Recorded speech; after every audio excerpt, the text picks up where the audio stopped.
नमस्कार, एवी story book चॅनलमध्ये आपणा सर्वांचं स्वागत आहे. हिंदू धर्मात सोमवती अमावस्याला विशेष महत्त्व आहे. जेव्हा अमावस्या सोमवारी येते तेव्हा त्याला भगवान शिवाला समर्पित सोमवारी अमावस्या म्हणतात. या दिवशी उपवास केल्याने जीवनातील समस्या दूर होतात आणि सुख समृद्धी वाढते असे मानले जाते.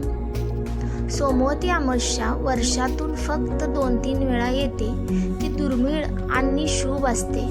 2024 मधील सोमवती अमावस्याच्या तिथीबद्दल तुम्हाला सांगते. 2024 मध्ये एकूण 3 अमावस्या अपेक्षित आहेत. चैत्र महिन्यात पहिली सोमवती अमावस्या येणार आहे. सोमवती अमावस्या 2024 तिथी यावर्षी चैत्र महिन्यातील कृष्ण पक्षातील अमावस्या 8 एप्रिल रोजी सकाळी 8:21 वाजता सुरू होणार आहे आणि त्याच दिवशी रात्री 11:50 पर्यंत चालेल. पुढील सोमवती अमावस्या सप्टेंबरमध्ये येणार आहे. विशेषतः ती भाद्रपद अमावस्या असेल. 2 सप्टेंबर रोजी पडेल.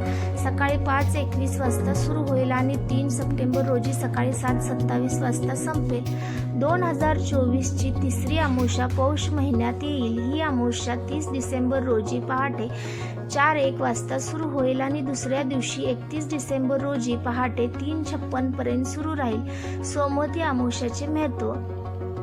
लोक या दिवशी अस्वस्थ प्रदक्षिणा व्रत म्हणून ओळखले जाणारे व्रत पाळतात, जो अत्यंत शुभ मानला जातो. सोमवती अमावस्या दरम्यान पीपळ वृक्षाची पूजा केली जाते, कारण ते भगवान विष्णूचे निवासस्थान असल्याचे मानले जाते.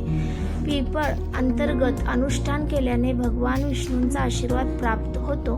ज्योतिषशास्त्रानुसार सोमवती अमावस्याला विधी आणि पूजा केल्याने एखाद्याच्या कुंडलीतील कालसर्पदोषामुळे होणारे दुष्परिणाम आणि अडथळे दूर होण्यास मदत होते.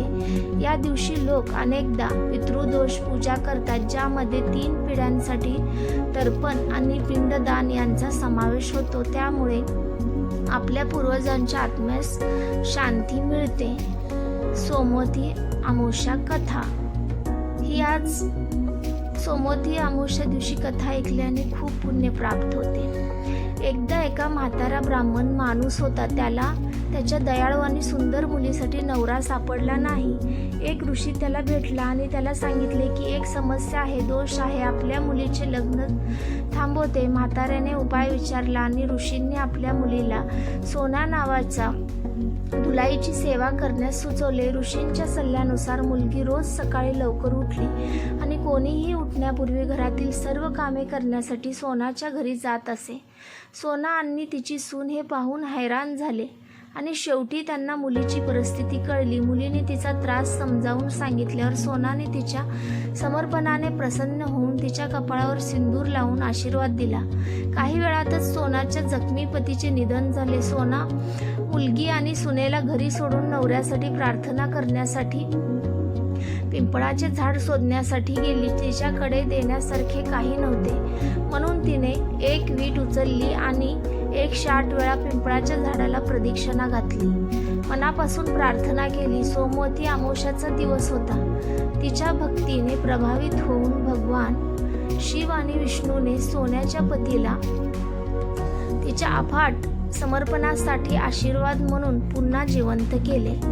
ही होती सोमवती अमावस्याची कहाणी. तुम्हाला ही कहाणी आवडली असल्यास ह्या चॅनलला लाईक, शेअर आणि सबस्क्राईब करा. धन्यवाद.